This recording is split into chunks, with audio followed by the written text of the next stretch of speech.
하나님의 은혜, 하나님의 은혜가 얼마나 큰지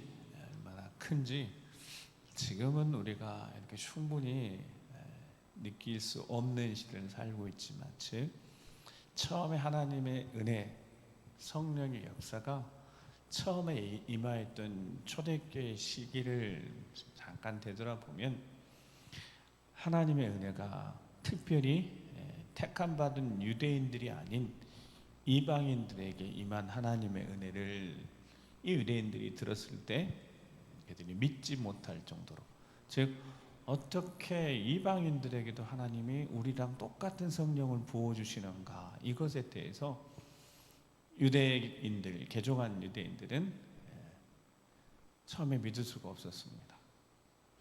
적어도 우리는 택함 받았고, 하나님이 이 구약 역사 속에 적어도 믿음에서 아브라함 후손들, 그리고 이삭, 야곱, 그리고 이스라엘, 비록 나라가 북이스라엘 멸망했고 남유다 멸망해서 바벨론 포로 잡혀갔다가 돌아와서 이제 유다 민족이 되어졌고, 자, 이런 유대인들하고 하나님을 알지도 못하고 우상 숭배하고, 우리는 태어나서 할례를 받고 율법을 지키고 이렇게 살아가는 우리하고, 어떻게 하나님을 알지도 못하는 유대인들이, 이방인들이 복음 듣고 예수님이 구주라고 하는 이 생명의 복음 듣고 자신들의 삶을 다 정리하고 새롭게 출발하는 그들의, 어떻게 우리랑 똑같은 성령을 부어주실 수 있는지 이것에 대해서 인정도 못하고, 그래서 확인까지 해서 야만했습니다. 예루살렘 교회에서 확인까지 보낸 그곳이 바로 우리가 아는 안디옥 교회입니다. 안디옥 교회는 바울과 바나바가 한 1년 정도 가르치면서 교사들도 있었고, 그때 처음으로 뭐라고 불려졌다고요? 그리스도인이라고 불려졌었던. 그러니까 이거는 그러나 우리가 그리스도인 하니까 그렇게 이야기를 하지만 당시에는 충격과도 같은 사건이었습니다. 어떻게 이방인들에게 하나님이 똑같이 우리랑 똑같은 성령을 부어주시는가 확인해 봤는데 다른 게 똑같은 거예요. 왜냐하면 성령 하나님이 똑같은 분이시니까 그들 가운데 나타나는 모습들이 똑같은 거예요. 방언할 수도 있고 어떤 은사도 나타나고. 그래서 바울은 가는 곳곳마다 복음을 전했더니 정말 복음이 전해지면서 초대교회, 즉 예루살렘 모교회라고 그러고, 그 예루살렘 모교회부터 시작해서 처음에 안디옥 교회, 그리고 안디옥에서 이제 선교사를 파송했지 않습니까? 바울과 바나바를 파송해서 전도여행까지 다 돌아다니는 복음 전하는데, 이방인들이 예수님에 대해서 들어보지도 못한 이방인들이 예수님이 구주이시라는 고백, 우리의 죄를 십자가에 못 박혀 돌아가셨고 부활하셨고 40일 동안 이 땅에 계셨고 증인들이 세워서 그 증인들이 나도 증인이 되어서 복음 전하는 거다, 다시 오신다, 이렇게 전했는데 이방인들이 정말 예수님을 영접한 일들이 생겼다. 그들에게 성령이 임했다고. 그거를요 인정할 수 없을 정도로 충격적인 사건이었다. 그렇게 안디옥 교회가 시작을 해서 은혜가 충만하게 됐는데, 유대에서 내려온 어떤 사람, 이름이 기록되지 어떤 사람이 와서 이 안디옥 교회 이렇게 가르치는 겁니다. 할례를 받아야지 구원을 받는다. 이 일로 이제 교회가 소동이 난 거예요. 이 유대에서 온 이 사람하고 바울과 바나바 지도자가 논쟁까지 했는데 이게 해결이 안 되는 거예요. 왜냐하면 예루살렘에 있는 유대가 그게 모교이니까 그만큼 이 모교의 힘이 센 겁니다. 그래서 안디옥 교회가 바울, 바나바 그리고 몇 사람 대표로 해서 예루살렘에 보낸 거예요. 그래서 예루살렘 처음으로 교회에 예루살렘 회의가 있는 게 오늘 본문 사도행전 15장이고, 그 사도행전 15장에서 안디옥에서 보낸 바울, 바나바 몇몇 사람 대표로 와서 자, 이걸 공식적으로 이야기한 거예요. 어떻게 우리가 복음 전했을 때 예수 그리스도만 믿으면 구원받는다 해서 그렇게 구원받았고 그리스도의 새로운 삶을 살았는데 어떻게 다시 할례를 받아야지 구원받는다고 하느냐, 이거 예루살렘 교회가, 모교회가 정리를 해주라. 그래서 그 당시 정리가 되어집니다. 베드로 사도가 일어나서 들으면서 오늘 본문 앞에 보면 이제 여러분 성경책 보세요. 15장 보면 15장 8절 보면 또 마음을 아신 하나님이 중요합니다. 마음을 아신 하나님이 우리에게와 같이 그들에게 누구라고요? 이방인에게도 성령을 부어주셨던 거 베드로도 실은 확인하였고, 안디옥의 역사가 나타나니까 처음에 모교회가 확인자 보냈던 사람이 바나바입니다. 바나바가 확인해 보니까 정말 이방인들에게도 성령 임한 거 확인했고 보고했고, 그 다음에 이제 안디옥교에서 그런 역사가 일어났으니까요. 그리고 11절에 보면 우리는 그들이 우리와 동일하게 주 예수의 은혜로 구원받은 줄을 믿노라. 이제 베드로 사도 이렇게 이야기를 합니다. 그때 이제 12절 위에 보면 예수님의 동생 야고보 사도가 그 예루살렘 회의 의장이었습니다. 그 의장이 오늘 읽었던 말씀을 한 겁니다. 15절 오늘 읽었던 15절 말씀, 선지자들의 말씀이 이와 일치하도다. 그러니 이와 일치하다는 말이 무슨 뜻이라고요? 이전에 선지자들이 계속 예언한 것이 있었는데, 하나님이 택하신 이스라엘 백성들에게 주시는 하나님의 은혜, 구원의 은혜, 회복의 은혜, 이것들이 하나님의 이방인들에게도 모든 민족, 즉 모든 민족에 하나님이 약속하신 약속이 선지자들의 예언 속에 있었고, 이사야 선지자도 있고 다 그랬는데, 그 중에 한 선지자, 그게 16절에 이제 아모스 선지자의 이야기를 갖다가 야고보 사도가 이야기하는 겁니다. 자, 그래서 아모스 9장 11절 12절 말씀에 보면 이 말씀 그대로 인용했으니까 아모스 9장 11절 12절 같이 한번 읽어보겠습니다. 시작. 그날에 내가 다윗의 무너진 장막을 일으키고 그것들의 틈을 막으며 그 허물어진 것을 일으켜서 옛적과 같이 세우고 그들이 에돔의 남은 자와 내 이름으로 일컫는 만국을 기업을 얻게 하리라. 이 일을 행하시는 여호와의 말씀이니라. 아멘. 자, 12절의 표현을 보면 그들이 에돔의 남은 자하고 내 이름으로 일컫는 누구가요? 만국을, 그러니까 이방인들을 포함한 하나님의 구원의 은혜에 대한 약속을 아모스 선지자 하셨다고요. 그리고 11절 다시 보면 그날에 어떤 날에 하나님이 정하신 날에 되면 내가 하나님이 직접 다윗의 무너진 장막을 일으키고 그것들의 틈을 막고 울타리를 다시 치고 그리고 세워서 언제와 같이 옛적과 같이 세우시는 그 때가 있대요. 근데 그 때가 언제냐면 그때가 이제 이루어진 겁니다.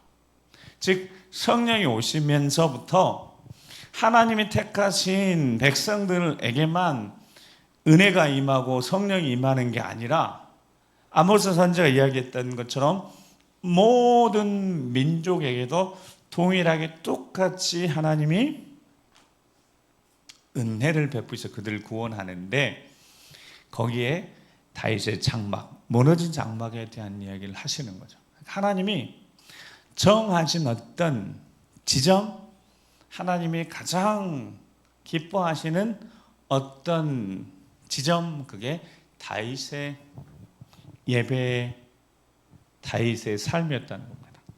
다윗의 그래서 무너진 장막. 이 다윗이라는 사람은 우리가 아는 다윗이기도 하고, 그 다윗이라는 이 존재 자체는 이 다윗은 메시아이기도 한 거고 이중적 의미가 있지만 정확히 다윗의 장막이니까. 그것도 어떤 장막이요? 무너진 장막. 여러분, 다윗의 왜 장막이 무너졌겠어요? 다윗의 장막이 왜 무너진 거죠? 즉 이게 무슨 뜻이냐면 다윗이 뭘 하나님 앞에 지어드리고 싶었다고요?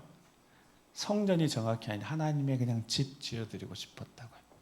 자, 그러니까 성전이 재건되고 성전이 지어진 다음에는 장막이 필요했어요? 없어요? 없죠. 언약궤를 임시 보관한 초소가 장막이었다고요. 천막이었다고요. 근데 이제 솔로몬 때 성전을 지었잖아요. 그럼 더 이상 장막 필요 있어요? 없어요? 필요 없죠. 임시 초소인데요. 다윗이 성전, 즉 하나님의 집을 지어드리고 싶었지만 하나님이 마음은 받으셨잖아요. 그리고 솔로몬이 지었잖아요. 성전이 지어진 다음에 언약궤를 성전에 앉힌 다음엔 여러분 장막이 필요가 없어요 이제.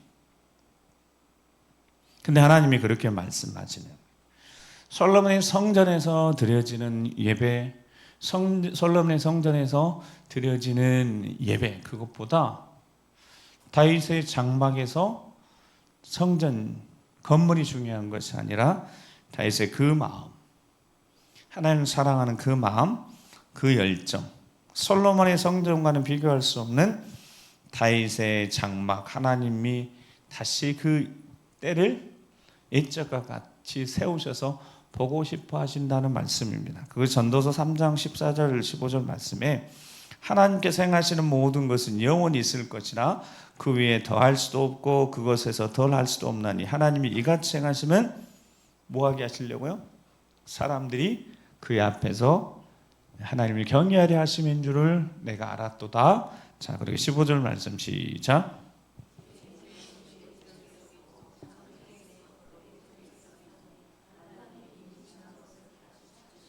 아멘. 15절 말씀을 제 기억에 얼마 전에 말씀드렸어요. 이게 무슨 뜻이라고 그랬어요? 하나님이 옛적에도 있었고 앞으로도 있을 그 어떤 시점 어떤 것을 하나님이 계속 찾으신다는 거, 보고 싶으셔서. 근데 그 하나님 보고 싶어하는 그때가 바로 다윗의 장막의 때였다는 겁니다. 그 다윗의 장막의 때가 곧 출애굽 광야의 때이기도 하고요. 초막절을 지킵니다. 장막절 수장절이라고. 유대인 달력을 7월 14일에 40년 동안 광야 생활했던 것을 잊지 않기 위해서, 비록 우리가 천막 임지 초소를 가지고 살았어도 거기에 하나님의 은혜가 있었다는 것을, 하나님의 돌보심이 있었다는 것, 하나님의 은혜 없이는 단 한순간도 살 수 없던 그 광야를 지금도 하나님은 기억하게 하시는 거예요. 절대 그거 잊어버리면 안 돼요. 6월절이라는 구원의 역사도 기억해야 되지만 40년 동안 광야 동안에 하나님이 함께 하셨던 장막 초막절을 절대 잊지 말라고 모든 1년의 세 차례 중에 한 차례 그거 오순절 포함해서 이 초막절 지키러 가셨습니다. 왜요? 그 마음이 온전히 하나님을 향하여 있었던 그때, 광야의 때, 다윗의 때, 그리고 하나님은 지금도 그 때를 원하시고 찾고 계시다는 겁니다. 자신의 모든 삶에서 가장 예배가 우선이었던 때, 하나님만 의지했던 때, 그게 다윗의 장막의 때였다는 겁니다. 솔로몬의 성전의 때가 아니라, 건물이 아니니까. 하나님이 그 마음을 아시고 중심을 아시고 다윗을 처음 보셨을 때 내 마음에 합한 자라 그랬으니까. 하나님의 기준이었습니다. 기도하는 사무엘의 기준도 아니었어요. 철저하게 하나님의 기준에 다윗이 마음에 합한 자였다. 다윗이 한 게 하나도 없어요. 공식적으로는 양만 치는 자였죠. 하나님 왜 다윗을 택하는지 우리는 모릅니다. 아버지 이새도 몰랐고 사무엘도 몰랐습니다. 왜 하나님이 다윗을 택하셨는지 하나님만 아시는 거죠. 다윗 자신도 잘 몰랐습니다. 하나님은 마음 중심을 보셨으니까요. 그래서 하나님이 이렇게 말씀하시는 겁니다. 광야의 때가 가장 소중한 때이고 다윗의 무너진 장막의 그 때가 다시 내가 보고 싶어한 때다고. 그리고 그 다윗의 장막의 때가 바로 예수 그리스도 우리 주님이셨으니까. 여러분 우리 주님이 이 땅에 오실 때 낮고 천한 곳으로 오셨고 예수님 뭐라고 말씀하셨는지 인자는 머리 둘 곳이 없다. 예수님의 삶이 철저하게 그렇게 무너진 장막과 같은 시간을 보내셨습니다. 세상의 모습으로 화려하지도 않았어요. 근데 그 예수님을 통해서 하나님이 영광을 보이시면서 하나님의 역사를 이루셨으니까 사도행전 13장 22절에 보면 다윗을 만나 내 마음에 맞는 사람이라 합한 사람이라 내 뜻을 다 이루리라 그랬습니다. 하나님 어떤 자에게 하나님 뜻을 이루시냐면 하나님 마음에 합한 자, 그 예수 그리스도 초림 때 있었던 그 예수님이 성령을 통하여서 하나님 마음에 합한 자들에게 똑같이 성령을 부어주셨습니다. 오늘 우리에게도 똑같이 성령을 부어주셨고 우리의 배경, 우리가 가지고 있는 환경, 그것과 상관없이 하나님은 우리 마음을 중심을 살피시면서 지금 우리가 하나님 앞에 집중하기를 원하시는 겁니다. 온전히 하나님 앞에 집중하기를 원하시는 거예요. 그때 하나님 마음이 합하는 그 순간에 주셨던 은혜가 감당할 수 없는 은혜였다면 이 밤도 하나님이 하늘문 여시고 쏟아부어 주시는 감당할 수 없는 넘치는 은혜를 받는 시간 되길 주의로 축복합니다. 그것이 다른 게 아니에요. 성령의 충만함이에요. 에베소서 5장 쭉 말씀에 8절에 너희가 전에는 어둠이든 이제는 주 안에서 빛이라 빛의 자녀들처럼 행하라. 자, 14절부터 18절까지 쭉 읽겠습니다. 시작. 그러므로 이르시기를 잠자는 자여 깨어서 죽은 자들 가운데서 일어나라. 그리스도께서 너희에게 비추이시리라 하셨느니라. 그런즉 너희가 어떻게 행할지를 자세히 주의하여 지혜 없는 자가 차지 말고 오직 지혜 있는 자가 세월을 아끼라. 때가 악하니라. 그러므로 어리석은 자가 되지 말고 오직 주의 뜻이 무엇인가 이해하라. 술 취하지 말리는 방탕한 것이니 오직 성령으로 충만함을 받으라. 아멘. 오늘 이 밤이 이미 우리 안에 성령이 거하고 함께하고 계십니까? 성령은 하나님 아버지의 마음을 아십니다. 그래서 그 마음을 깨닫게 하시는 거예요. 그 마음을 알게 하시는 거예요. 예수 그리스도의 마음을 아시고 그 마음 품게 하시는 거예요. 그러면 하나님의 영광이 나타납니다. 왜냐하면 하나님 마음에 합한 자가 되니까. 우리가 하나님 마음에 합한 자가 될 수 있는 은혜를 받은 자니까 성령으로 충만케 되어지고 하나님 마음에 합한 자에게 주시는 하나님의 은혜가 오늘 이 기도의 자리에서 능력으로 권능으로 응답으로 다시 한번 우리를 새롭게 하시는 은혜 가운데 영적으로 승리하는 우리가 될 줄 믿습니다. 우리